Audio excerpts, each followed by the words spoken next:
Hello दोस्तों, कैसे हैं आप सब। हमारे यूट्यूब चैनल पर आप लोगों को बहुत बहुत स्वागत है। और अभी हम बात करने वाले हैं आंकलित खपत के बिल के बारे में। अब ये आंकलित खपत का बिल क्या होता है, मैं सबसे पहले आपको ये बता देता हूँ। देखिए क्या होता है, जब हमें बिल बिजली विभाग द्वारा दिया जाता है, वो बिल होता है हमारी रीडिंग का, मतलब हमारे मीटर में जितना कंजम्पशन है उसके आधार पर हमको बिल विभाग द्वारा दिया जाता है। अब होता क्या है कि कभी कभी आप देखिएगा तो आपका जो बिजली का बिल है उसमें आपकी जो प्रीवियस रीडिंग है और जो करंट रीडिंग है वो दोनों सेम दिखाती है। मतलब पिछले महीने का आपका कंजम्पशन 200 यूनिट और इस महीने का भी 200 यूनिट दिखा रहा है, मतलब दोनों रीडिंग में कोई अंतर नहीं है। तो अगर आपको भी ऐसा बिल मिला है तो इसका मतलब है कि आपका जो बिल है वो आंकलित खपत का आपको दिया गया है। अब आंकलित खपत का बिल किस आधार पर दिया जाता है?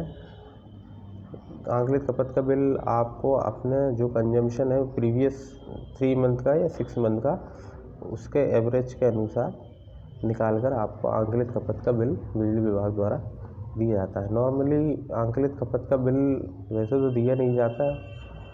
आंकलित खपत का बिल आपको दिया जा रहा है तो इसका मतलब है या तो आपका मीटर ख़राब है या फिर आपके मीटर की रीडिंग ली नहीं गई। अब उसमें आंकलित खपत का बिल तो हमारे पास आ गया है, अब वो बिल हमें भरना है या नहीं भरना है। देखिए अगर आपका मीटर सही है, आपके मीटर में रीडिंग है, तो आपको आंकलित खपत का बिल को सुधरवा लेना चाहिए, उसको रीडिंग में कन्वर्ट कराना चाहिए। अब इससे नुकसान क्या है, देखिए मैं बताता हूँ आपको। जैसे कि हमारा आंकलित खपत का बिल आया और हमने वो भर दिया, तो जो मीटर में कंजम्पशन है उसका प्रीवियस मंथ का जो कंजम्पशन, मान लीजिए आपने 200 यूनिट का किया है, और 200 यूनिट का अगर हमने कंजम्पशन किया है और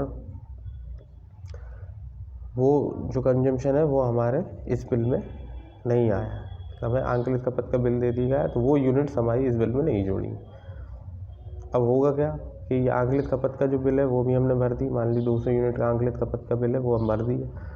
अब अगला जो बिल जनरेट होगा उसमें ये वाली रीडिंग और अगले मंथ में जो आप कंजम्पशन करी, मान ली 200 पिछली बार की है और 200 इस बार की है, तो 400 यूनिट का आपको बिल दे दिया जाए। तो ये जो आंकलित खपत का आपने बिल भरा है इसमें वो यूनिट्स आपकी कैलकुलेट नहीं है। देखिए मैं एक बार फिर से समझा देता हूँ कि मान लीजिए इस मंथ मैंने 200 यूनिट कंजम्पशन किया है और मेरे को बिल दिया है आंकलित खपत का, तो वो 200 यूनिट जो मीटर में है वो इस बिल में जुड़ी नहीं। एक सीधी अगर हम बात करें, अब वो जुड़ी नहीं है तो हम क्या करें? तो अगर हम ये बिल भरते हैं और फिर हमको क्या होगा, ये वाली यूनिट्स और फिर आगे जो हम जलाएंगे वो दोनों इकट्ठा करके हमको फिर दोबारा बिल दिया जाएगा। तो इस तरीके से हम कह सकते हैं कि हम 2 बार बिल भर रहे हैं एक ही यूनिट्स का। तो आपको ध्यान रखना चाहिए, अगर आपके बिल पे भी लिखा होता है असेसमेंट यूनिट, अगर ऐसा बिल आपको दिया गया है तो फिर आप उसको सुधरवा लें। अब सुधरवाने का क्या तरीका, अपने मीटर की फ़ोटो खींच के आप देख सकते हैं या वीडियो बना के आप अपने डीसी पे ले जा सकते हैं और उनको बता सकते हैं, या फिर आप नॉर्मल आवेदन दे के बोल सकते हैं, तो वहाँ से लाइन में जाके आपकी रीडिंग को चेक कर लें। और आप चाहें तो 1912 पे ऑनलाइन अपनी कंप्लेंट भी कर सकते हैं कि भाई मेरे को आंकलित खपत का बिल दिया गया है, मेरे मीटर में यूनिट्स हैं और इसको सही करा दी जाए। तो ज़्यादा प्रॉब्लम होती नहीं है, आसानी से सुधर जाता है। बट आपको ये ध्यान रखना होगा कि भाई एक्चुअल जो बिल हम पे कर रहे हो इस चीज़ का है। अगर यूनिट्स का है तो कोई प्रॉब्लम नहीं है, अगर यूनिट्स का नहीं है तो फिर ये एक प्रॉब्लम है। और इस प्रॉब्लम से बचने के लिए हमको इन बातों का ध्यान रखना है। तो आशा करते हैं वीडियो आपके लिए लाभदायी होगी, और हमारे चैनल पर आने के लिए आप लोगों को बहुत बहुत धन्यवाद, और यूँ ही हमारे चैनल पर बने रहें।